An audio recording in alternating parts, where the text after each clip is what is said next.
firman bersama-sama. Sekali lagi saya undang untuk kita bangkit berdiri di dalam hitungan yang ketiga.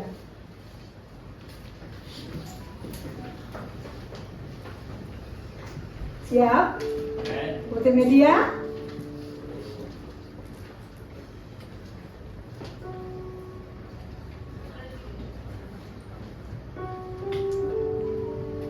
Kita akan mengucapkan deklarasi firman bersama-sama. Kita percaya bahwa hanya firman Tuhan yang sanggup membebaskan kehidupan kita. Amin. Amin. Biarlah kita bawa hati kita seperti bejana yang kosong yang siap untuk diisi oleh Tuhan. 2, 3. Aku percaya firman-Mu berkuasa. Aku percaya firman-Mu dapat mengubah seluruh hidupku. Aku percaya firman ini adalah Tuhan sendiri. Aku siap untuk menerimanya dan melakukannya dalam nama Yesus. Amin. Haleluya. Shalom Bapak Ibu. Shalom. Kalau 2 bulan yang lalu saya menyampaikan kebenaran firman Tuhan di tempat ini, ada yang masih ingat? Berbicara tentang apa Bapak Ibu? Oke, kita berbicara tentang living in God purpose ya. Nah, di dalam kita hidup menghidupi kehendak Allah, itu ada 2 tipe yang kita alami di dalam kehidupan kita. Yang pertama itu adalah surga yang terbuka, yang kedua adalah surga yang tertutup. Kenapa bisa surga terbuka di dalam kehidupan kita? Kayaknya ini agak kegedean gak sih? Bang Riko? Ininya agak kegedean gak? Enggak, maksudnya suara saya keluarnya kegedean gak? Oh gitu ya? Oh oke, yaudah sih. Kirain kegedean. Soalnya saya nggak pakai mic pun suaranya udah besar. Nah, surga yang terbuka dan surga yang tertutup. Kalau surga yang terbuka, itu kita bisa alami di dalam kehidupan kita kalau kita hidup di dalam ketaatan. Surga tertutup di dalam kehidupan kita kalau kita tidak taat. Waktu itu saya memberikan contoh 2 tokoh Alkitab yang sangat familiar di dalam kehidupan kita. Kalau surga yang terbuka adalah siapa? Daud. Apakah Daud tidak mempunyai kelemahan? Sangat banyak. Tetapi yang membedakan Daud dan Saul adalah Daud kembali datang kepada Tuhan. Dan dia kembali untuk melakukan kehendak Tuhan walaupun dia harus melakukan kesalahannya. Tapi pada saat kalau kita lihat Saul, pada saat dia diperingati, dia tidak bertobat, tetapi malah dia menyalahkan orang lain. Saya percaya bahwa di dalam kehidupan kita adalah anak-anak Tuhan yang mau taat kepada Tuhan, surga terbuka menjadi bagian dalam hidup kita. Amin. Amin. Nah, Bapak Ibu, hari ini saya akan membawakan tetap serial Rise and Shine dari Bapak Gembala. Hari ini itu ke-15.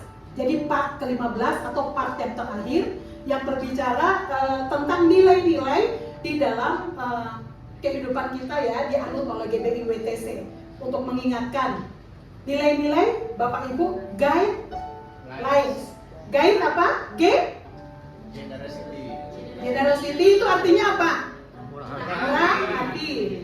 Nah, terus yang kedua Unity artinya ya. Terus integrity artinya apa? Integritas kita. Terus D artinya pemerintah. Jangan bosan kita ulangin terus ya, karena itu nilai-nilai yang akan membawa perubahan di dalam hidup kita. Excellent artinya melakukan yang terbaik versi diri kita. Ya, lives. Living, ya, oke, itu 2 bulan lalu udah saya bawakan. Dan sekarang kita terakhir yaitu servanthood. Artinya apa Bapak Ibu? Ya, kehambaan ya Bapak Ibu ya. Nah, Bapak Ibu belum mau ya? Iya, oke. Kalau kita dengar kehambaan, kira-kira kita yang dalam pengertian kita apa? Hah? Kacung bisa. Apalagi yuk. Nanti jawabannya dari Mulmed ya. Apa Bapak Ibu? Jongos. Apalagi? Hah? Pelayan. Apalagi? Babu. Kayaknya ART, asisten rumah tangga, ya, pembantu, ya. Maksudnya kalau kita dengar itu ya seperti itu ya Bapak Ibu. Servanthood itu adalah nilai kehambaan yang harus dimanifestasikan oleh setiap orang percaya dengan cara melayani Tuhan dan sesama. Nanti ini Bapak Ibu udah pegang outline semuanya? Udah ya, outline-nya ada bisa digital atau bisa hard copy. Ya. Nah, di sini ada penekanan Bapak Ibu, servanthood adalah kehambaan yang harus dimanifestasikan oleh setiap kita melalui apa? Orang percaya dengan cara melayani. Nah, sekarang saya tanya lagi. Melayani, kalau yang di dalam pikiran Bapak Ibu Saudara dengan kata melayani yang tersirat langsung apa? Kayaknya Bapak sabar, nggak usah aja deh. Jadi kan udah ibadah satu ya. Melayani Bapak Ibu, kira-kira yang langsung terbersit apa? Hah? Melayani, membantu, ya? Apa? Melayani urusan gereja. Apalagi Bapak Ibu? Hah? Melayani keluarga, ya. Apalagi? Ya, ini kita sambil nunggu nih, Mulmednya nih. Mulmed mah kalau nggak nyala mah parah ini. Oke, nah Bapak Ibu, arti melayani, ini saya kasih tahu ya. Melayani dalam bahasa Yunani adalah diakoneo, yang berarti melakukan sesuatu tanpa beban. Melakukan sesuatu tanpa beban. Sesuatu itu berarti apa aja kita lakukan tanpa beban, itu disebut melayani. Nah, sekarang Kamus Besar Bahasa Indonesia, melayani adalah menyiapkan segala sesuatu yang diperlukan oleh seseorang. Jadi kalau kita menyiapkan segala sesuatu, entah kita itu di gereja, kita di rumah, kita dimanapun berada, menyiapkan sesuatu untuk orang lain, itu sudah disebut apa? Melayani. Nah, Bapak Ibu, kita sebagai anak-anak Tuhan, hidup kita gak bisa dipisahkan dengan yang namanya melayani. Kenapa? Tuhan mengatakan kepada kita bahwa kamu adalah garam dan terang dunia. Sekarang saya tanya, garam kita belinya mahal, tempatnya bagus gitu ya, terus kita cuma simpan pajang aja, karena saking mahal dan bagusnya kita pajang, dia berfungsi enggak? Enggak. Berarti dia harus dipakai, dia harus digunakan. Kehidupan kita Bapak Ibu, tanpa kita melayani, apa yang sudah Tuhan taruh di dalam kehidupan kita itu tidak akan apa? Ada gunanya. Artinya apa? Kehidupan kita sebagai anak-anak Tuhan untuk melayani itu bukan suatu pilihan, tetapi adalah suatu kewajiban. Kenapa? Karena di dalam hidup kita, apa yang Tuhan berikan di dalam kehidupan kita, kita harus mempertanggungjawabkan untuk melipat gandakan. Firman Tuhan bilang, yang talenta 1, talenta 2, dan talenta 5. Berarti setiap kita yang ada duduk di tempat ini minimal punya berapa talenta Bapak Ibu? 1. Kalau orang punya talenta semakin banyak, berarti tanggung jawabnya dia akan semakin besar ya. Jadi kalau orang punya talenta yang lebih dari 1, otomatis dia dituntut juga akan semakin lebih besar. Dia dituntut bukan dituntut oleh manusia Bapak Ibu, tetapi dia dituntut pertanggungjawabkan oleh Tuhan. Coba lihat kiri kanan wajah-wajah penuh kemuliaan Tuhan. Tanya, talentanya ada berapa? Sudah dilakukan belum? Gitu ya. Talenta itu bisa terlihat pada saat apa Bapak Ibu? Pada saat kita hidupi. Kalau kita nggak hidupi, kita nggak akan tahu. Kalau saya nggak pernah nyanyi, saya nggak pernah tahu kalau saya ternyata bisa nyanyi ya. Gitu. Saya misalnya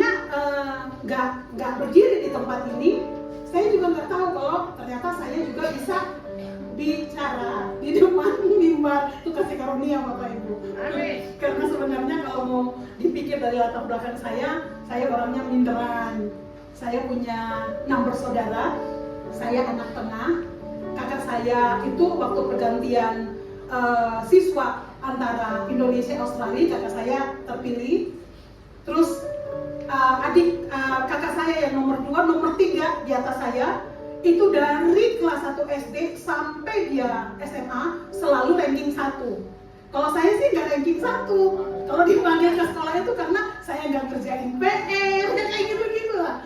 Saya pernah ngobrol ya sama Bu Norita waktu kita lagi perjalanan ke pernikahan Cynthia. Saya bilang, kalau saya dibandingkan dengan kakak adik saya itu sebenarnya saya sama sekali nggak ada apa-apa. Kalau secara fisik saya paling hitam, rambut paling keriting, paling pendek saya. Kalau di keluarga seperti itu. Terus saya anak tengah. Biasanya kalau dalam keluarga yang paling diperhatikan anak pertama sama anak bungsu. Yang tengah-tengah mah makan sendiri aja sana gitu ya. Jadi sebenarnya latar belakang saya, kalau Bapak Ibu lihat saya seperti ini, sebenarnya semuanya itu karena anugerah Tuhan. Dan itu melewati proses yang tidak mudah. Untuk saya bisa berdiri di depan ini, otomatis ada respon-respon saya dikasih kepercayaan, ayo terima, lakukan gitu ya. Karena pada saat kita lakukan, otomatis Tuhan akan sendiri menambahkan di dalam kehidupan kita, ya Bapak Ibu ya. Nah, terus yang tadi, kita sebagai garam, kalau nggak dipakai, otomatis kita nggak akan tahu manfaatnya. Hidup kita pun demikian. Kalau kita nggak pernah gunakan, kita nggak pernah istilahnya melakukan apa yang harus kita lakukan, ya kita nggak pernah tahu talenta kita sejauh mana, sebesar apa, dan nanti pada saat Tuhan datang kita pertanggungjawaban, kita bingung sendiri ya. Terus kayak lampu, saya punya customer, punya klien mau nitip jual rumah, rumahnya mewah banget, lampunya itu bagusnya luar biasa Bapak Ibu, dan dia bilang, Mbak Emil, ini sebenarnya saya mau jual rumah, lampunya mahal banget. Tapi lampunya kalau nyala mau mahal, fungsi enggak? Enggak, ya Bapak Ibu. Jadi tadi dikatakan kok kita sebagai garam dan terang dunia, ibaratnya kita bisa berfungsi secara maksimal seperti apa yang Tuhan mau di dalam kehidupan kita kalau kita melakukan apa? Mengembangkan talenta kita. Kita mau untuk siap untuk apa? Melayani ya. Sekali lagi dikatakan bahwa melayani itu bukan sebatas kita ada di depan mimbar, bukan sebatas kita cuman istilahnya melayani di gereja. Tetapi kalau dari artinya dari bahasa Yunani dikatakan bahwa segala sesuatu yang kita lakukan dengan senang hati, tanpa beban, itu adalah pelayanan. Orang bisa melihat siapa Tuhan di dalam kehidupan kita kalau kita bermanfaat bagi orang lain. Ya, sama seperti garam, sama seperti lampu, itu akan kelihatan berfungsi pada saat digunakan. Dan begitu juga di dalam kehidupan kita. Otomatis kita harus sadar bahwa melayani bukan pilihan, tetapi melayani adalah suatu keharusan. Ya, ini ya Bapak Ibu, servanthood itu artinya nilai kehambaan yang harus dimanifestasikan oleh setiap orang percaya dengan cara melayani Tuhan dan sesama. Kita punya tokoh teladan yang luar biasa. Siapa Bapak Ibu? Tuhan Yesus. Yuk kita buka di dalam, Kakak Febri tolong ya, biar supaya lebih cepat. Yohanes 13 ayat 12 sampai dengan ayat 16.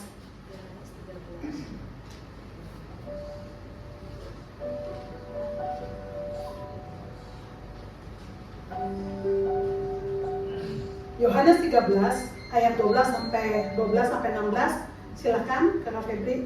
Yohanes 13 ayat 12. Sesudah ia membasuh kaki mereka, ia mengenakan pakaiannya dan kembali ke tempatnya. Lalu ia berkata kepada mereka, mengertikah kamu apa yang telah kuperbuat kepadamu? Kamu menyebut aku guru dan Tuhan, dan katamu itu tepat, sebab memang akulah guru dan Tuhan. Jadi jikalau aku membasuh kakimu, aku yang adalah Tuhan dan gurumu, maka kamu pun wajib saling membasuh kakimu. Sebab aku telah memberikan suatu teladan kepada kamu, supaya kamu juga berbuat sama seperti yang telah kuperbuat kepadamu. Aku berkata kepadamu, sesungguhnya seorang hamba tidaklah lebih tinggi daripada tuannya, ataupun seorang utusan daripada dia yang mengutusnya. Jikalau kamu tahu semua ini, maka berbahagialah kamu jika kamu melakukannya. Jadi contoh kita punya Tuhan Yesus. Tuhan Yesus memberikan contoh yang begitu luar biasa untuk melayani. Bapak Ibu, tadi kita sudah baca bahwa yang membasuh kaki murid-muridnya siapa? Tuhan Yesus. Padahal firman Tuhan mengatakan bahwa dia dipanggil Tuhan dan Guru. Sebenarnya yang seharusnya mencuci kaki Tuhan Yesus siapa? Muridnya. Nah, kalau pada waktu lalu mungkin Bapak Ibu kalau sempat nonton tentang film Tuhan Yesus itu biasanya orang pakai apa? Kasut ya, maksudnya pakai sendal yang jalan itu berdebu, dan di sana itu selalu ada tempayan untuk mencuci kaki, untuk sebelum masuk ke rumah mencuci kaki. Dan biasanya yang harus mencuci kaki dari tamu-tamu itu adalah apa? Ya tadi hamba, pelayan, yang kita sebut apa? Babu, pembantu ya. Kayaknya keras banget ya. Iya, tapi di sini Bapak Ibu kita lihat teladan dari Tuhan Yesus. Tuhan Yesus mencuci kaki muridnya. Tuhan Yesus memberikan contoh bahwa untuk melayani itu bukan dianggap rendah. Terus Tuhan Yesus memberitahukan kepada kita bahwa kita sebagai anak-anak Tuhan, kalau di luar Tuhan itu mereka harus memimpin dengan apa? Keras atau dengan tangan besi. Tetapi kita melakukannya dengan apa, Bapak Ibu? Dengan penuh kasih. Tuhan Yesus membasuh kaki murid-muridnya itu karena apa, Bapak Ibu? Karena Tuhan Yesus mau memberikan contoh kepada kita untuk kita pun melakukan hal yang sama. Pada saat kita melayani, senang apa enggak? Kira-kira? Hah? Tidak. Yang bilang senang coba angkat tangan. Papanya Bapak bilang senang, puji Tuhan ya Pak. Sebenarnya kalau melayani Bapak Ibu, kalau kayak tadi kalau kita baca, Tuhan Yesus harus melepaskan jubahnya itu untuk mencuci kaki murid-muridnya. Pada saat kita melayani Bapak Ibu, ada hal yang harus kita lepaskan, ada hal yang harus kita tanggalkan. Saya ingat kemarin anak saya, Dayona, tadi nari. Kemarin itu dia sekitar latihan jam berapa sih? Jam 2. Nah, dia jam 1-an tuh tidurnya nyenyak banget, tidurnya pulas banget. Terus pas setengah 2-an dibangunin nggak mau bangun, maksudnya karena saking ngantuknya. Tapi karena kan dia harus berlatih untuk melayani, jadi otomatis mau nggak mau kan dia harus bangun. Pada saat papanya mau antar, dari papanya nungguin, nggak bangun-bangun, akhirnya papanya pergi. Terus saya, ya udah nggak apa-apa, saya biarin dia tidur sekitar 15 menit lagi untuk nggak apa-apa, dia agak-agak segar gitu baru bangun untuk antar. Tapi saya udah WA ke kakak Febri, maaf ya Yonanya terlambat. Di sini kita lihat kalau untuk melayani ada harga yang harus kita bayar. Bahkan harga itu istilahnya bukan cuma masalah ngantuk Bapak Ibu, tapi waktu kita. Kadang-kadang waktu kita bisa diganti nggak? Nggak bisa. Yang paling mahal dalam hidup kita, emas 24 gram atau waktu? Tapi kalau disuruh pilih, mau nambah waktu atau nambah emas? Harus jawaban jujur ya, Bapak Ibu. Ya. Terus dikatakan yang Tuhan Yesus ajarkan kepada kita di dalam Matius juga 20 ayat 26 dan 27 juga mengatakan bahwa barang siapa yang ingin menjadi besar dan terkemuka di antara kamu, hendaklah ia menjadi pelayan. Kalau di hari-hari kita secara natural itu untuk jadi pemimpin harus apa, Bapak Ibu? Kata Tuhan Yesus, kita harus menjadi pelayan. Bertentangan banget ya. Karena kan kalau pemimpin di yang kita lihat itu istilahnya mereka harus punya kekuasaan, mereka punya power. Tapi di sini dikatakan bahwa kita sebagai anak-anak Tuhan, untuk kita menjadi besar, kita harus menjadi pelayan. Ya Bapak Ibu.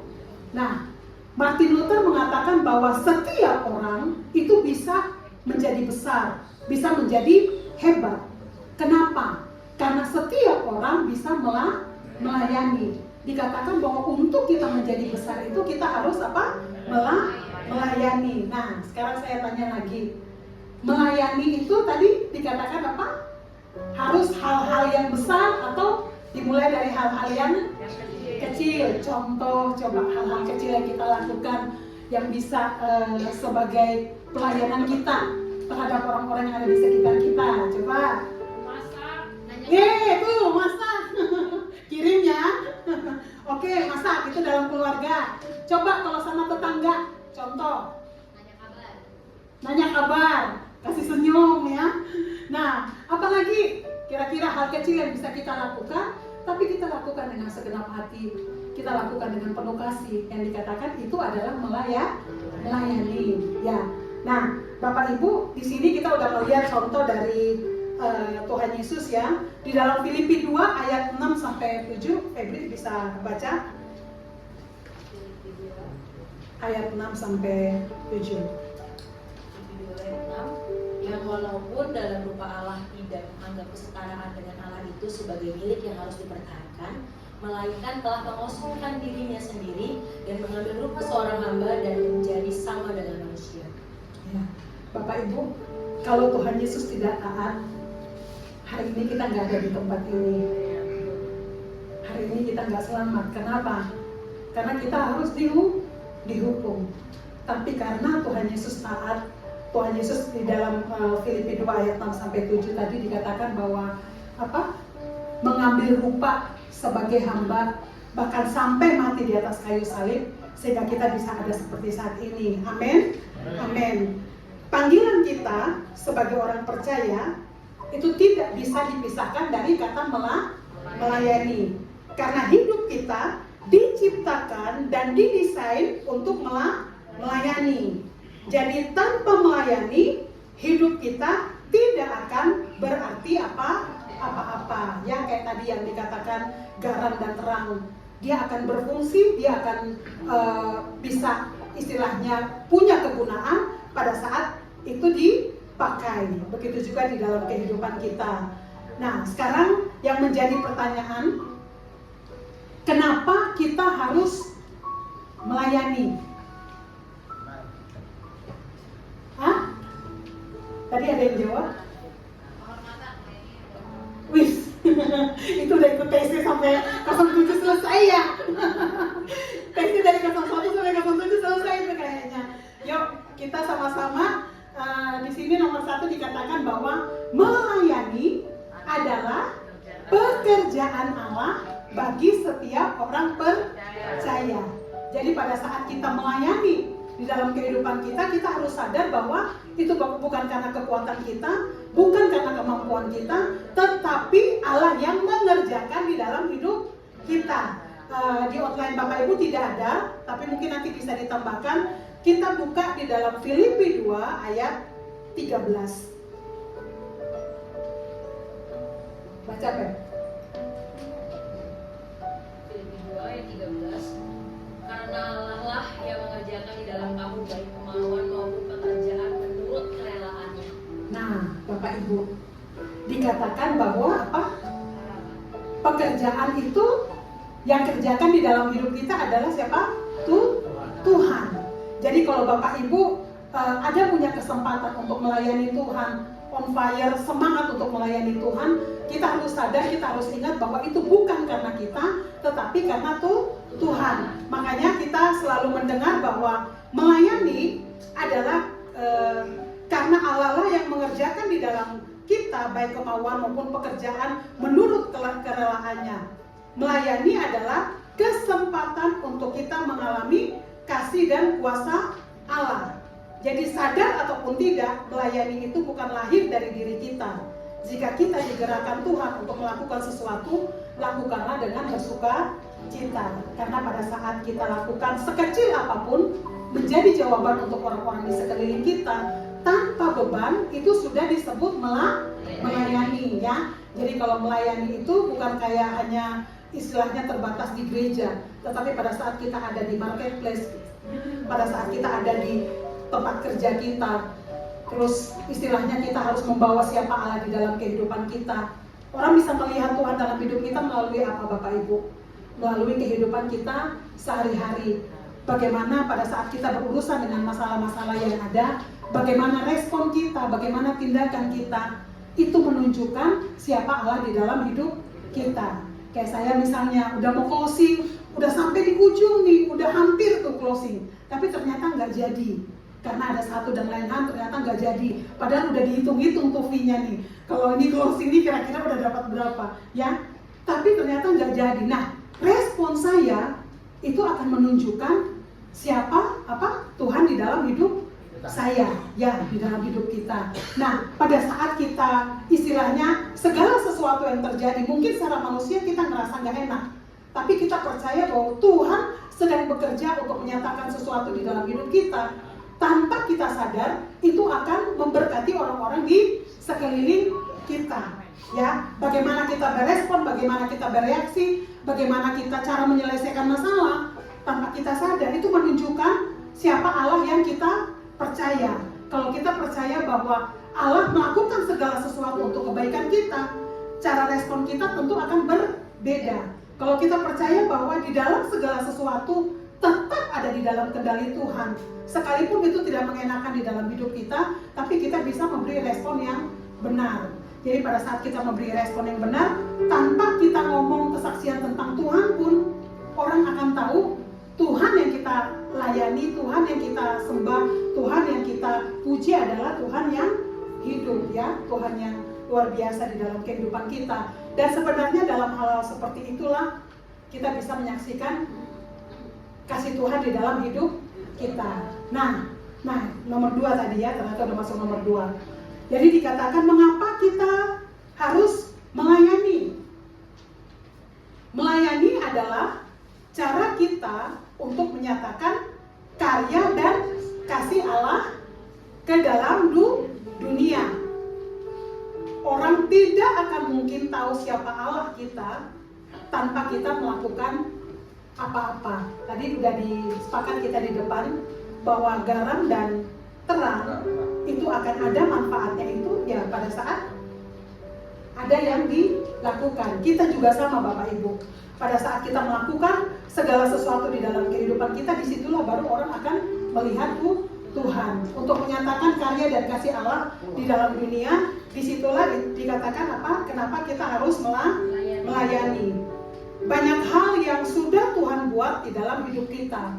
Kalau hari ini kita masih sehat, hari ini kita masih bisa bernapas, itu karena anugerah Tuhan di dalam hidup kita. Tuhan mau melalui hidup kita, Allah menunjukkan kuasanya bagi sekeliling kita. Pada saat kita menghadapi masalah dan kita berhasil menyelesaikannya, pada saat orang datang kepada kita untuk mungkin ajak kita sharing, mungkin dia curhat, kita juga bisa menyatakannya melalui apa yang sudah kita lewati. Kadang-kadang kita nggak bisa membagikan apa yang kita nggak pernah alami di dalam kehidupan kita. Jadi kadang-kadang memang Tuhan izinkan kita mengalami banyak pergumulan, Allah izinkan kita mengalami banyak permasalahan di dalam kehidupan kita, supaya kita bisa mengalami kasih kuasa Allah yang nyata di dalam hidup kita. Karena pada saat kita mengalami itu, kita bisa membagikan kepada orang-orang yang ada di sekeliling kita ya, Bapak Ibu ya. Nah, terus dikatakan bahwa kita tidak mungkin memberi sesuatu yang belum kita terima dari Allah kita. Misalnya Febri digerakkan untuk memberkati Putih Bora. Kira-kira yang nyiapin benihnya siapa, Pep? Tuhan kan? Kamu kan gak mungkin bisa memberkati kalau kamu belum punya ya. Jadi istilahnya di dalam hidup kita, apa yang Tuhan mau kita kerjakan, apa yang Tuhan mau kita lakukan, sebenarnya itu sudah terlebih dahulu Tuhan berikan di dalam hidup kita ya. Nah, terus bahkan masa lalu yang suram sekalipun, yang sudah kita lewatin, itu juga bisa menjadi berkat buat sekeliling kita. Kita ingat ya kemarin itu Ko Erik ya. Nah, Ko Erik itu dia punya masa lalu yang begitu luar biasa. Tuhan pulihkan. Sekarang melalui hidup Ko Erik ini banyak dewasa muda yang Tuhan benar-benar pakai secara luar biasa ya Bapak Ibu. Bahkan di sini kalau kita lihat ya di dalam kehidupan kita Bapak Ibu, ada ujian, ada pencobaan di dalam kehidupan kita yang harus kita lewati pada saat kita melayani. Pada saat kita melayani, biasanya kenapa harus ada ujian dan ada pencobaan di dalam kehidupan kita? Karena di situ sebenarnya kualitas kita, hati kita itu sedang apa? Tuhan? Ya, karena pada saat kita mengalami ujian atau kita mengalami pencobaan, bagaimana keputusan yang kita ambil untuk kita hadapi, disitulah menunjukkan seberapa besar hati kita. Pada saat kita mengalami ujian, itu pertanda bahwa kita akan naik level. Wih, bisa seragam itu jawabnya ya. Pada saat kita mengalami pencobaan, di situ sebenarnya Tuhan izinkan supaya apa Bapak Ibu? Kita nggak mungkin mengalahkan pencobaan dengan kekuatan kita. Contoh pencobaan apa? Keinginan daging, keangkuhan hidup, ya. Segala sesuatu kedagingan yang berjuang di dalam hidup kita itu lahirnya dari dalam, karena keinginan-keinginan kita, ya Bapak Ibu. Untuk kita bisa menang hal itu dengan kekuatan kita nggak bisa. Tetapi pada saat kita mau untuk datang kepada Tuhan, Tuhan bisa memberikan kekuatan itu di dalam hidup kita untuk kita menang. Pada saat kita menang, itu bisa menjadi hal yang baik juga untuk kita bisa menjadi berkat atau melayani orang-orang yang ada di sekeliling kita, ya Bapak Ibu ya. Nah, yang berikutnya dikatakan bahwa melayani adalah tujuan untuk mempraktekkan karunia rohani yang dimiliki setiap orang percaya. Tadi kita sepakat ada yang berapa? 1 talenta, ada yang 2, dan juga ada yang 5. Nah, kalau yang 2 dia menghasilkan berapa? 4. Yang 5 menghasilkan 10. Yang 1 ngapain? Dia kubur. Bahkan dia menuduh bahwa Tuhannya adalah Tuhan yang jahat, ya. Ternyata dikatakan bahwa Tuhan mengatakan yang 1 ini berarti dia hamba yang jahat. Kenapa Bapak Ibu? Karena dia tidak mengembangkan, dia tidak melakukan apa yang harus dia lakukan di dalam kehidupannya, ya. Pada saat hidup kita, pada saat kita nggak melayani, pada saat kita nggak melakukan apa yang Tuhan mau di dalam kehidupan kita, pada saat Tuhan datang, kita harus mempertanggungjawabkan. Apakah kita menjadi hamba yang baik atau kita menjadi hamba yang jahat, ya Bapak Ibu ya. Nah, terus dikatakan bahwa layanilah seorang akan yang lain sesuai dengan karunia yang diperoleh tiap-tiap orang sebagai pengurus yang baik dari kasih karunia Allah. Jadi Tuhan mau kita menjadi pengurus-pengurus yang baik, kita menjadi hamba-hamba yang baik dari kasih karunia Allah. Apa yang Tuhan percayakan di dalam hidup kita, apa yang saat ini ada di dalam kehidupan kita, yang Tuhan beri di dalam hidup kita mau pakai itu untuk mempermuliakan Tuhan. Saat ini kalau saya mau tanya, kira-kira kita punya tabungannya berapa banyak, kita punya istilahnya materi seberapa banyak Bapak Ibu, semuanya itu berasal dari Tuhan. Kita lihat ya, segala sesuatu yang ada di dalam hidup kita itu berasal dari Tuhan. Tetapi John Mack ini mengatakan bahwa itu Tuhan hanya pinjamkan di dalam kehidupan kita. Tujuannya untuk apa Bapak Ibu? Tujuannya untuk kita melayani Dia.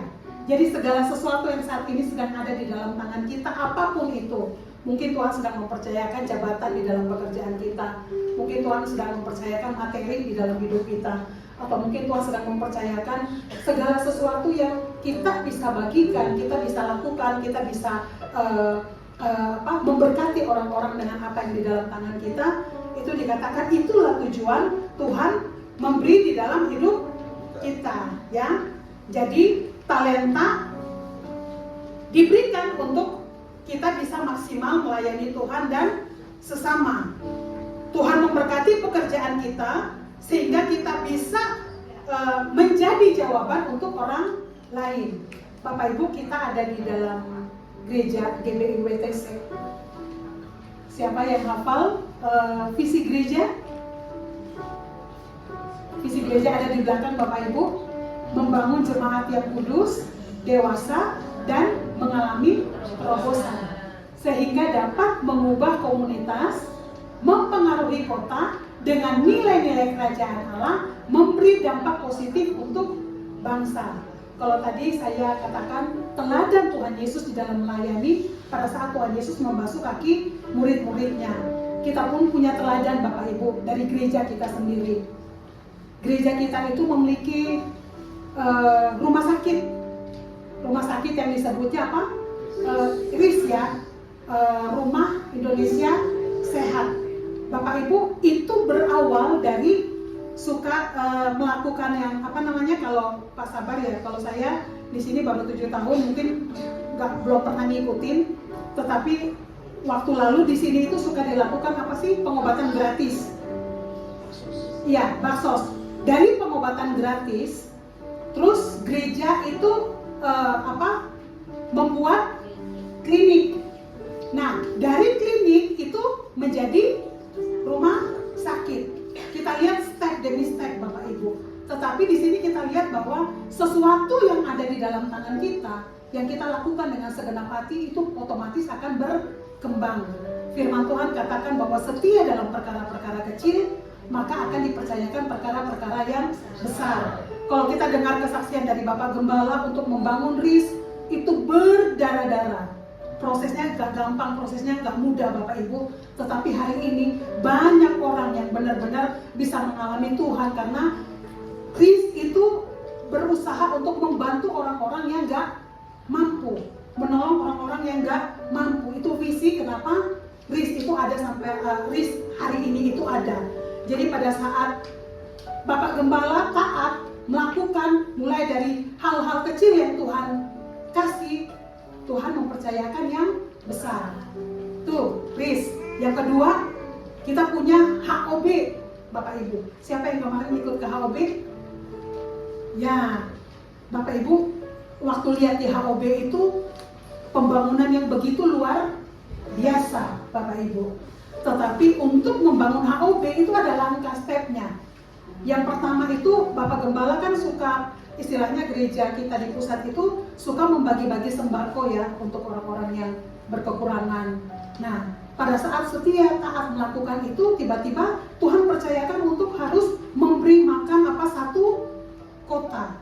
Nah, jadi proses demi proses dari hal yang kecil sampai sekarang. Kalau Bapak Ibu kemarin lihat di HOB itu, kalau kita lihat itu ngelewatin proses yang luar biasa ya. Kalau Bapak Gembala kita dengar kesaksiannya itu, kalau bukan karena Tuhan, nggak mungkin hari ini kita bisa melihat HOB sedemikian luar biasanya, Bapak Ibu ya. Terus saya ingat di pusat juga itu punya sekolah Indonesia cerdas ya. Nah, itu awalnya tuh dari mana Bapak Ibu? Itu awalnya tuh yang buat kelompok-kelompok kecil untuk nolongin kayak orang-orang untuk belajar biar lebih pintar. Itu tujuannya apa? Supaya mempersiapkan generasi yang luar biasa Bapak Ibu. Mempersiapkan generasi yang cinta Tuhan mati-matian dengan cara seperti itu. Karena pada saat gereja punya sekolah, otomatis cara-cara yang akan dipersiapkan, yang dilakukan adalah cara-cara kerajaan Allah. Saya ingat Bapak Ibu, anak-anak saya sekolah di Marjiwana. Saya ingat pada saat 5 tahun lalu, waktu anak saya yang kecil pada saat awal masuk TK, terus ada sosialisasi orang tua Bapak Ibu. Saat nggak tahu, waktu saya duduk, tiba-tiba saya sedih banget hati saya melihat guru-guru. Terus pada saat kepala sekolah TK-nya lagi presentasi, saya sedih banget. Tapi saat itu tuh waktu sedih saya bilang, Tuhan, kok saya sedih, tapi kenapa ya? Gitu. Nah, saya kurang lebih hampir 1 tahun, saya sudah bergabung di komite SD, duduk di dalam pengurusan komite. Ternyata di situ Bapak Ibu, saya lebih banyak tahu. Tapi intinya apa sebenarnya Tuhan kasih di hati saya? Dengan saya ada di situ, setidaknya kita ada masukan-masukan yang bisa kita kasih buat sekolah. Jadi sekolah itu apalagi satu-satunya sekolah Kristen yang ada di Cilegon Bapak Ibu.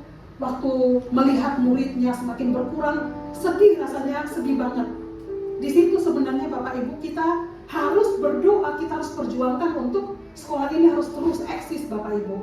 Bahkan kemarin ada masalah antara orang tua murid, sekolah waktu sampai dilapor ke Diknas, itu benar-benar hancur Bapak Ibu, sedih banget. Karena ngerasa apa Bapak Ibu? MY itu ada, itu kan dia yayasannya yayasan Kristen ya Bapak Ibu.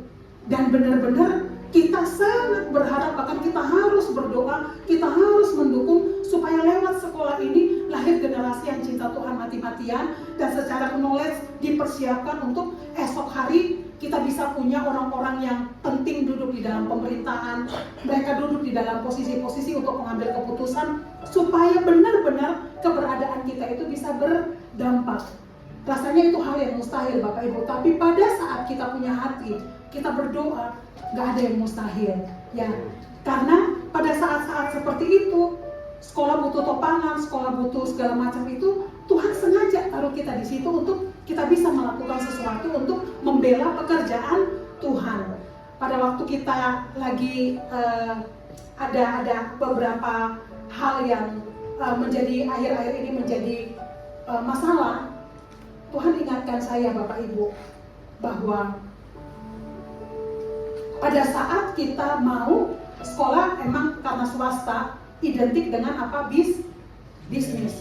Tetapi saya percaya MY hadir, bahkan dia sampai ada saat ini, itu waktu fondasi berdirinya itu pasti punya visi yang kuat yang begitu luar biasa. Nah, di dalam kondisi-kondisi seperti itu, keberadaan kita, kehadiran kita itu akan sangat menolong, akan sangat membantu.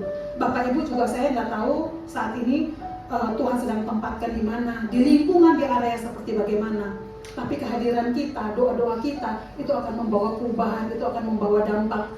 Kita mungkin berpikir pelayanan, kita mikir hal-hal yang besar, ternyata enggak. Dalam kehadiran kita untuk hal-hal yang kecil yang kita lakukan, itu pun akan bisa berdampak yang besar. Pada saat kita merespon, pada saat kita mau peka dengan apa yang mau Tuhan kerjakan melalui kehidupan kita, saya percaya bahwa tidak ada yang sia-sia. Kita percaya bahwa dimanapun kita berada, apapun yang kita lakukan dengan hati yang tulus, hati yang penuh kasih, hati yang karena kita mengasihi Tuhan, semuanya pasti akan berdampak. Ya, amin. Gunakan semua karunia rohani yang kita miliki sebagai orang percaya, sehingga kesaksian kita membuat gereja menjadi berdampak. Tadi saya udah katakan bagaimana gereja kita bisa berdampak. Di pilar pendidikan dia ada, kesehatan dia ada, bahkan untuk makan kayak HOB seperti itu begitu luar biasa Bapak Ibu. Itu kalau bukan karena ketaatan itu tidak akan terjadi ya Bapak Ibu. Ketaatan dan mau membayar harga. Tadi kita konsep melayani itu seperti Tuhan Yesus untuk mencuci kaki murid-muridnya, ada jubah yang harus dia lepaskan. Di dalam hidup kita pun Bapak Ibu, untuk kita bisa menjadi berdampak, ada hal-hal di dalam diri kita. Mungkin ada egois atau segala sesuatu yang harus kita lepaskan untuk kita bisa berdampak untuk orang-orang di sekeliling kita. Pada waktu lalu saya sempat membaca Bapak Ibu cerita tentang Daud. Daud pada saat dia mau mengalahkan Goliat itu sempat dipakaikan jubah ya sama Saul. Nah, jubah untuk perang. Tapi waktu itu kan Daud menolak karena dia merasa dia nggak biasa, bahkan itu akan menghambat dia untuk dia bisa berperang sama Goliat. Artinya apa Bapak Ibu? Di dalam kehidupan kita kadang-kadang ada hal-hal yang harus kita tanggalkan supaya kita bisa lebih maksimal untuk Tuhan. Saya nggak tahu hari-hari ini kita sedang bergumul apa dengan hati kita sedang bergumul apa dengan keputusan-keputusan kita untuk kita bisa lebih maksimal hidup kita mempermuliakan Tuhan. Yuk kita nyanyi. Melayani lebih sungguh, melayani lebih sungguh.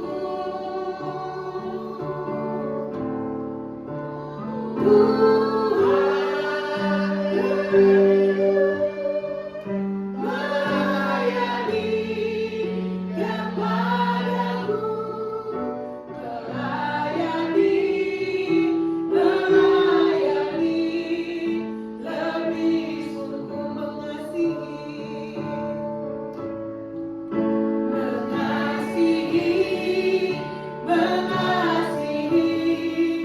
lebih sungguh.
mungkin Tuhan sedang menginginkan kita untuk kita mengasihi sesama kita lebih lagi, supaya kita bisa berdampak melalui melayani Bapak Ibu.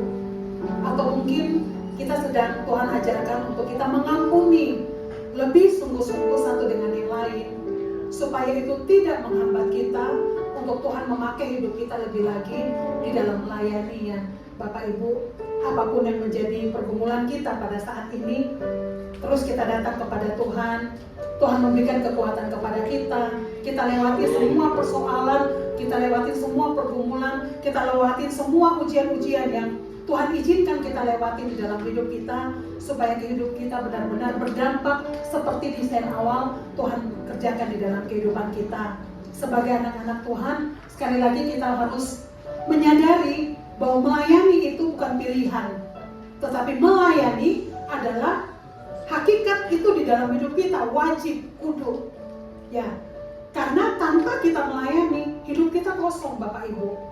Saya di dalam pekerjaan, saya berhubungan dengan orang-orang yang karena agent properti, otomatis orang-orang yang berhubungan dengan saya adalah orang-orang yang punya properti. Bahkan pada saat mereka menitipkan properti, Bapak Ibu, itu bukan nilai yang kecil, bahkan nilai yang besar, bahkan bisa 2, bisa 3. Sekali nitip itu bisa 2 atau 3 yang harus dijual atau yang mungkin disewakan, Bapak Ibu. Tapi di sini saya melihat orang punya harta sebanyak apapun, tapi kalau tanpa hidup dengan Tuhan, semuanya kosong, semuanya nol. Kita mungkin di saat ini kita tidak punya aset yang mungkin berjubel-jubel seperti orang lain, tetapi pada saat kita punya hati mengasihi Tuhan sungguh-sungguh, Tuhan bisa pakai hidup kita untuk menjadi jawaban buat orang-orang yang ada di sekeliling kita. Amin ya. Balik. Berikutnya dikatakan bahwa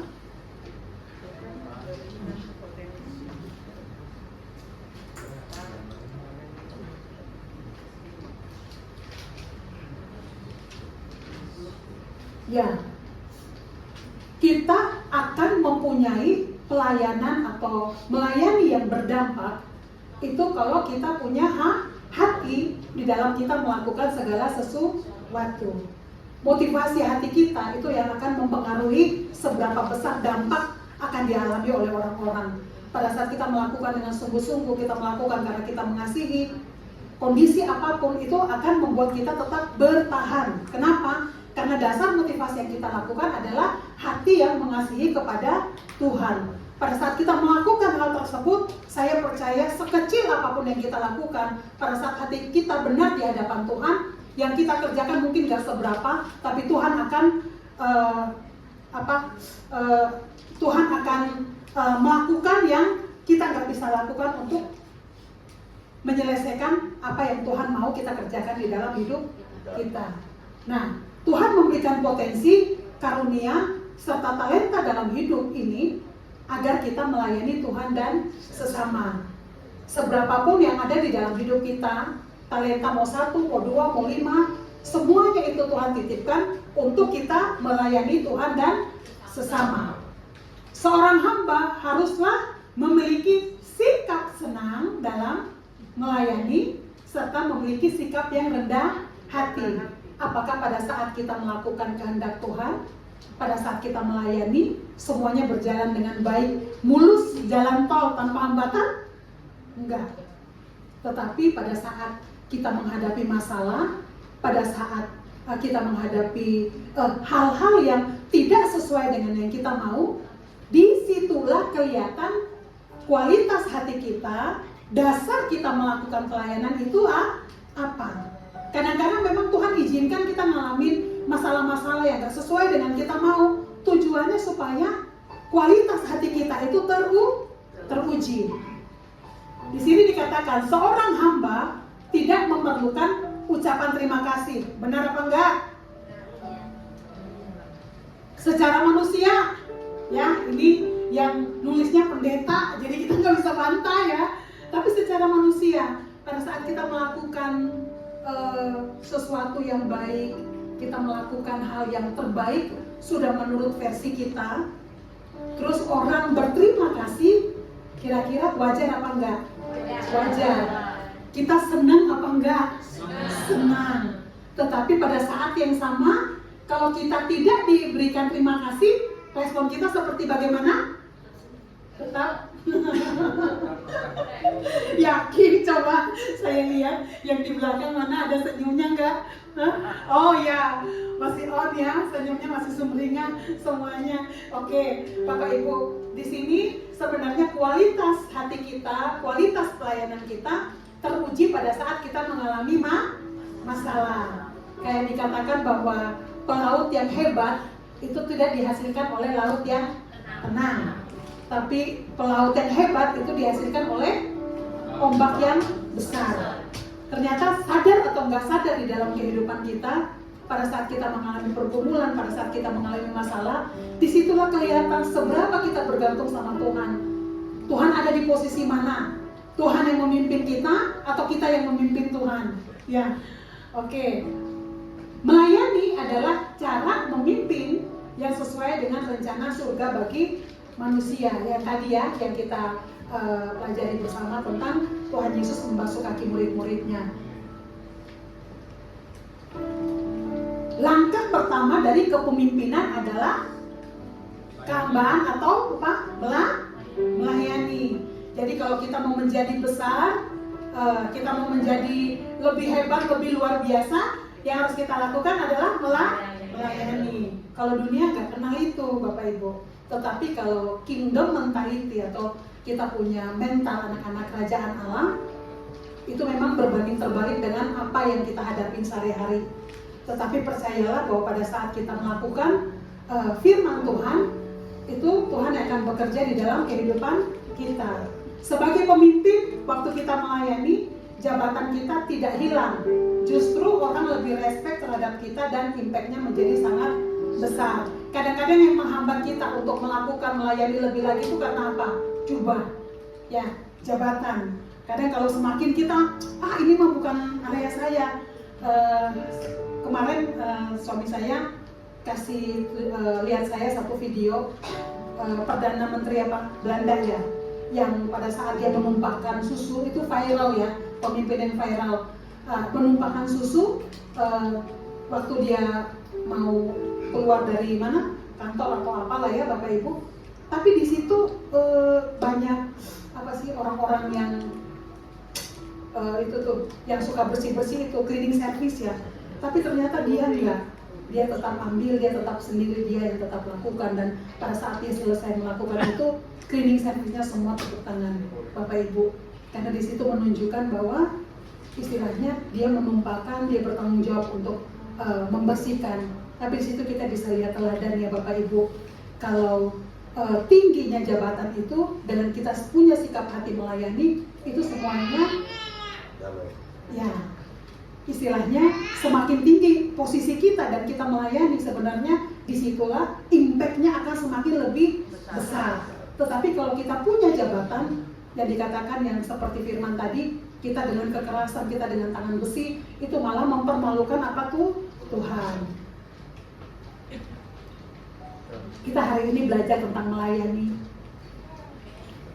Melayani itu tidak bisa dipisahkan dari kehidupan kita. Melayani itu bukan tunggu hal-hal besar terjadi di dalam hidup kita, tapi hal-hal kecil, hal-hal yang mungkin sepele yang ada di sekeliling kita, kita bisa lakukan, kita bisa mulai ya Bapak Ibu ya. Dan ini dikatakan bahwa jangan sampai cuma sampai di dalam pikiran kita, sampai di pengetahuan kita, tetapi harus kita lakukan Bapak Ibu ya. Jadi di sini dikatakan bahwa perusahaan atau organisasi menjadi besar karena menjawab persoalan dengan melayani serta memberikan solusi ya. Jadi perusahaan atau organisasi menjadi besar karena menjawab persoalan dengan melayani serta memberikan solusi. Tuhan bisa tambahkan lebih banyak di dalam kehidupan kita kalau kita, Tuhan lihat bisa dipercaya untuk apa?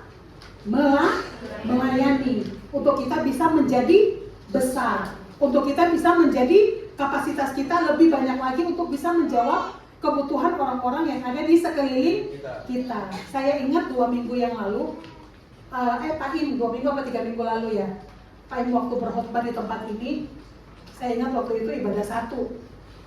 Pak Im itu nanya, sebut dengan jumlah uang yang besar ya, kalau nggak salah 10 triliun apa 10 miliar.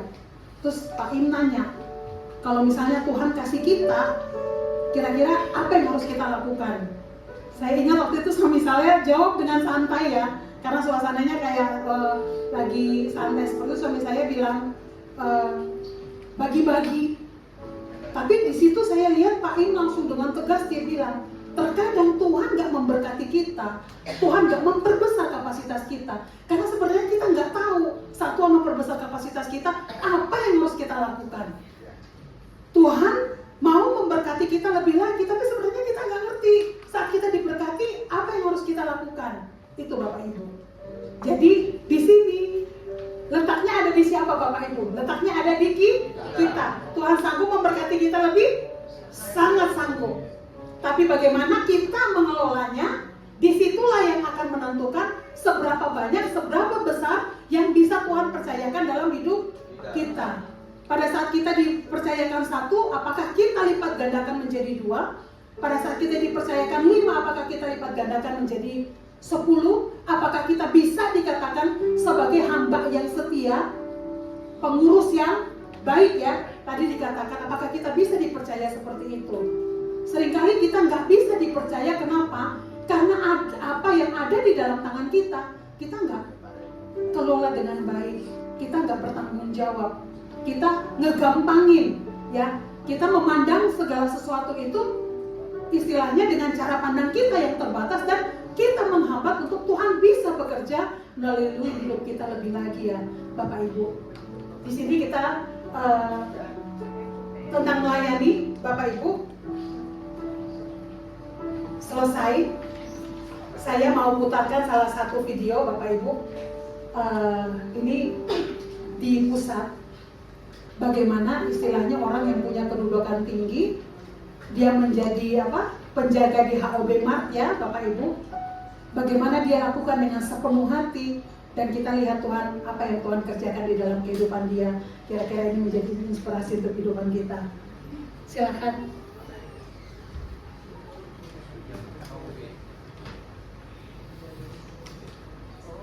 Saya mau tanya dia, ingat ya, kalau saudara memimpin, saudara melayani, justru impact-nya lebih besar. Sekarang sini, namanya Ibu Nancy ya, kamu perkenalkan kamu kerjaannya apa sehari-hari?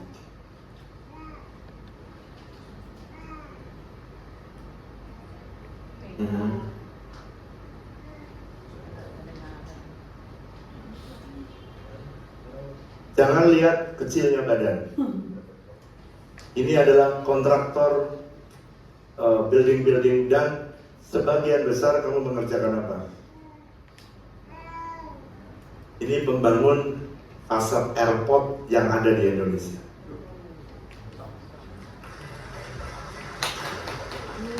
Dengarkan, pada waktu HOB itu mulai, inilah orang yang pertama kali jadi volunteer HOB.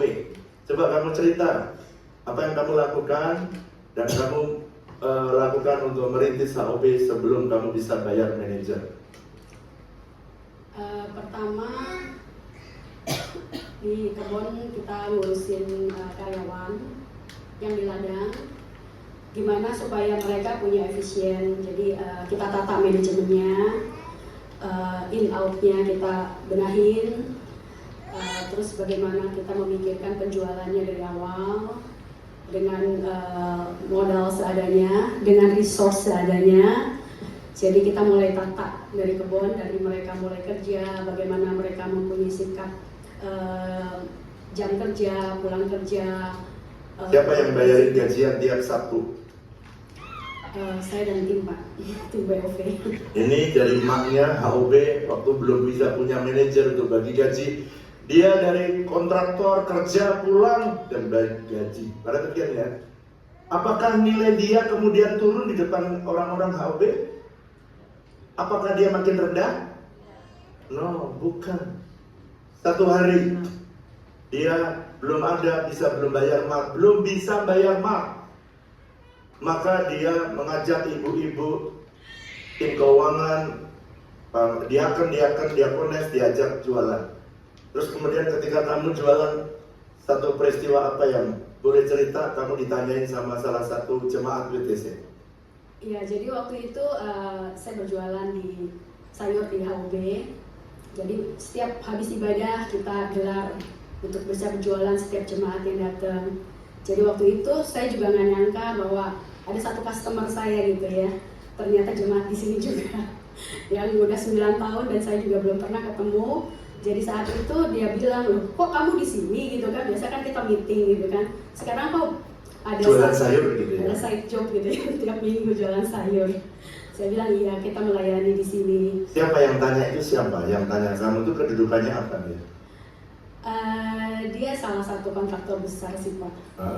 Jadi dia ada Biasanya kamu meeting sama dia? Iya, dia yang kasih proyek saya Pak. Oh, dia kasih proyek kamu yang ngerjain? Iya. Terus dia tanya, kenapa kamu di sini? Ini side job kamu jualan sayur ya gitu? Terus kamu jawab apa? Ya, ini adalah sebagai salah satu pelayanan kita di sini. Dan puji Tuhan sampai saat ini dia sudah bergabung dengan kita di City Builder dan bantu bersama-sama untuk membantu untuk pembangunan gereja gitu. Saudara perhatikan ya, perhatikan. Dari satu orang, salah satu jemaat datang beli sayur. Waktu dia lihat, loh bukannya ibu ini tuh kontraktor yang punya perusahaan tuh bangun gedung itu. Kenapa dia, apakah ini HOB ini salah satu side job dia jualan sayur? Waktu ditanya, enggak, saya melayani kok. Saya ini nolong orang-orang bekerja di HOB supaya uang ini bisa dipakai bayar hari Sabtu nanti. Coba pikirannya coba. Seorang kontraktor dia nggak rendah ketika dia melayani, nggak malu. Dia jualan nggak malu. Dan perhatikan, orang-orang mungkin menganggap rendah itu salah satu penjaga HOB Mark. Ya nggak apa-apa sih, memang benar menjaga. Tapi saudara tahukah, teman yang tadi dia tanya, begitu dijelaskan, aku melayani HOB di tempat ini. Saudara tahu, jemaat itu akhirnya ikut bersama-sama dengan Ibu Nancy melayani di City Builder yang membangun semua pembangunan di gereja kita. Tepuk tangan yang meriah buat kita. Kamu malu nggak jualan sayur waktu itu? Enggak sih Pak. Enggak, yang penting bisa gajian. Dia nggak malu jualan sayur, yang penting aku bisa ngasih gaji. Kenapa kau nggak angkat manajer? Belum mampu. Setelah berkembang, kemudian kita cari manajer. Setelah dia menjadi manajer, maka dia mengambil semua diajarin. Nah, sekarang sudah ada manajer yang mengatur semuanya di HOB. Dan orang seperti ini, perhatikan, waktu dia melayani, dia tidak turun derajat. Justru orang di HOB very respect. Kenapa? Sebab kalau bosnya dia, setiap kali sore diajak makan, malam minggu diajak makan, ulang tahun diajak makan. Begitu dia nggak ada yang ngajak makan. Karena dia nggak ngerti siapa itu yang bayarin. Dia pikir salah satu karyawan HOB. No, jabatan dia nggak turun, kedudukan dia nggak turun. Dan dengarkan, tapi ketika dia setia melayani, kamu cerita, apa yang terjadi? Yang jujur.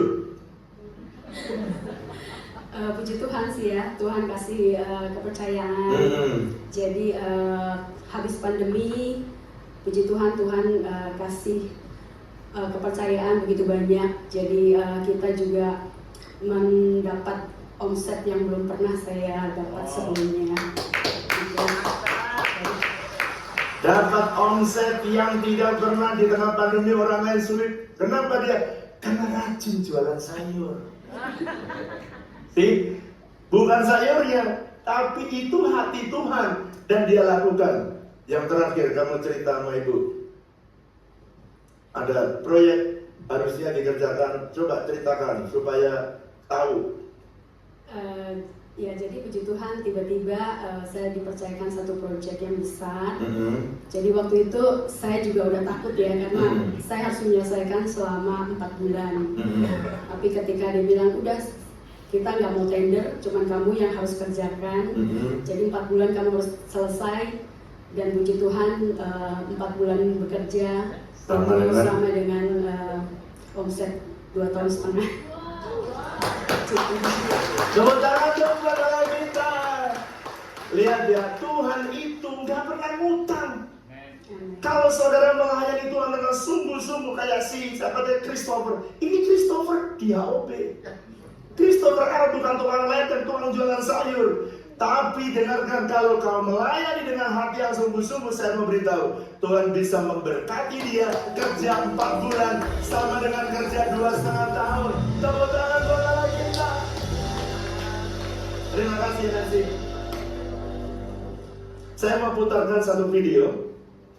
Hasil karya. Selesai. Tuhan luar biasa Bapak Ibu. Poin yang kita dapat, lakukan hal yang kecil dengan cinta yang besar. Dalam hidup kita, saya nggak tahu apa yang sedang Tuhan mau untuk kita kerjakan. Mari kita memiliki hati yang besar, hati yang penuh kasih kepada Tuhan. Hal-hal yang nggak pernah timbul di dalam hati kita, yang tidak pernah timbul di dalam pikiran kita, Tuhan sanggup menyediakan, Tuhan sanggup untuk memberkati hidup kita. Breakthrough bagi Tuhan hal yang kecil, tapi apakah pada saat Tuhan melihat kita, Tuhan dapati hati Tuhan ada di dalam hidup kita untuk kita melayani orang-orang yang ada di sekeliling kita. Saya undang untuk kita bangkit berdiri, kita mau angkat pujian. Dalam segala keadaan, biarlah ini kerinduan dan hati kita ya. Berlimpah maupun kurang, tetap Yesus yang mempesona hatiku. Dia beri damai dan kesempatan baru. Di setiap musim kehidupan, waktu ku kuat maupun lemah, tetap Yesus yang mempesona hatiku. Dia beri hidup dan kesempatan baru. Bagi Yesus selamanya, Yesus harapanku takkan hilang. Karena kasih-Nya sangat kuat. Oh Yesus,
bagian-bagian dalam hidup kami yang harus kami lakukan, kami tidak lakukan semaksimal mungkin seperti rencanamu dan kehendakmu Tuhan di dalam hidup kami. Tolong Kau dapati kami pada saat ini Tuhan, ada hal-hal yang merintangi kami, menghambat kami untuk kami bisa melayani Engkau, untuk kami bisa lebih maksimal Tuhan. Biarlah Tuhan terus bekerja di dalam hidup kami. Bawa kami Tuhan untuk lebih lagi mengasihi Engkau dengan sungguh-sungguh. Roh Kudus terus bekerja di dalam hati kami. Berikan keberkahan kepada kami Tuhan. Berikan kekuatan kepada kami untuk kami tetap mengambil keputusan yang tepat seperti kebenaran firman-Mu Tuhan. Ampuni kami Tuhan, kalau di dalam waktu-waktu Tuhan, bahkan mungkin sampai saat ini ada hal dalam hidup kami yang menyakiti Engkau Tuhan. Ampuni kami, sucikan kami, kuduskan kami, layankan kami Tuhan. Biarlah Tuhan kami mendapat anugerah-Mu, damai-Mu Tuhan, kesempatan yang baru Tuhan di dalam kehidupan kami Bapa. Terima kasih Tuhan, terima kasih. Setiap anak-anak-Mu, setiap kami yang datang dalam keadaan berbeban berat, pergumulan apapun Tuhan. Bahkan mungkin ada keputusan-keputusan penting harus kami ambil. Tuhan kuatkan kami, condongkan hati kami untuk kami tetap berkata ya kepada kebenaran firman-Mu Tuhan. Kami tidak tergiur kepada hal-hal yang membawa kami keluar daripada rencana dan kehendak-Mu Tuhan. Berkati kehidupan keluarga Tuhan. Berkati Tuhan untuk hubungan kami Tuhan, orang tua, anak Tuhan. Untuk mertua Tuhan. Begitu juga untuk siapapun Tuhan yang ada dalam hidup kami, yang Kau taruh di dalam hidup kami, yang mungkin saat ini memiliki hubungan yang tidak sehat Tuhan. Tuhan kami minta Kau pulihkan Tuhan. Di dalam nama Tuhan Yesus Kristus Tuhan. Pulihkan hubungan suami istri Tuhan. Pulihkan hubungan Tuhan orang tua anak. Pulihkan Tuhan di dalam nama Tuhan Yesus Kristus. Tuhan biarlah Tuhan kehidupan kami benar-benar memancarkan kemuliaan-Mu. Tuhan kami sadari bahwa dengan kekuatan kami tidak mampu melakukan kebenaran firman-Mu. Kami membutuhkan Roh Kudus yang menguatkan kami, memampukan menolong kami Tuhan di dalam langkah-langkah kami sehari-hari Tuhan. Biarlah Engkau menguasai hidup kami, Engkau berdiri di depan kami, Engkau melangkah Tuhan, Engkau memegang tangan kami untuk kami tetap terus berjalan bersama-sama dengan Engkau ya Bapa. Terima kasih Tuhan, terima kasih. Terima kasih untuk kehadiran-Mu. Terima kasih untuk kebenaran firman-Mu Tuhan yang mengajarkan kami untuk kami setia dalam perkara-perkara kecil, dan kami akan melihat perkara besar Engkau nyatakan Tuhan di dalam kehidupan kami. Apa yang tidak mampu kami lakukan, Engkau sanggup melakukannya Tuhan melalui kehidupan kami, sehingga nama-Mu dipuji dan dipermuliakan Tuhan. Terima kasih Tuhan, terima kasih. Kami sungguh bersyukur Tuhan. Terima kasih untuk pekerjaan, terima kasih untuk jabatan, terima kasih untuk keluarga, terima kasih untuk semua yang sudah Tuhan percayakan di dalam hidup kami.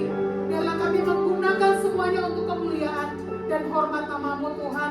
Tuhan, kalau sebentar kami akan pulang, kami akan kembali ke rumah kami masing-masing, kami kembali ke dalam aktivitas kami. Kami mau siap menerima berkat yang terbaik daripada Engkau Bapa. Mari kita angkat tangan kita arahkan hati kita, iman kita kepada Tuhan. Pulanglah di dalam damai sejahtera dan sukacita yang daripada Allah. Penyertaan Tuhan yang sempurna mengalir di dalam kehidupan kita. Penyertaan daripada Tuhan Yesus Kristus ada dalam hidup kita. Persekutuan yang manis dengan Allah Roh Kudus nyata di dalam kehidupan kita, memimpin, menuntun kita sampai Tuhan dapat datang kedua kali, mendapati kita adalah hamba-hamba yang setia. Di dalam nama Tuhan Yesus Kristus,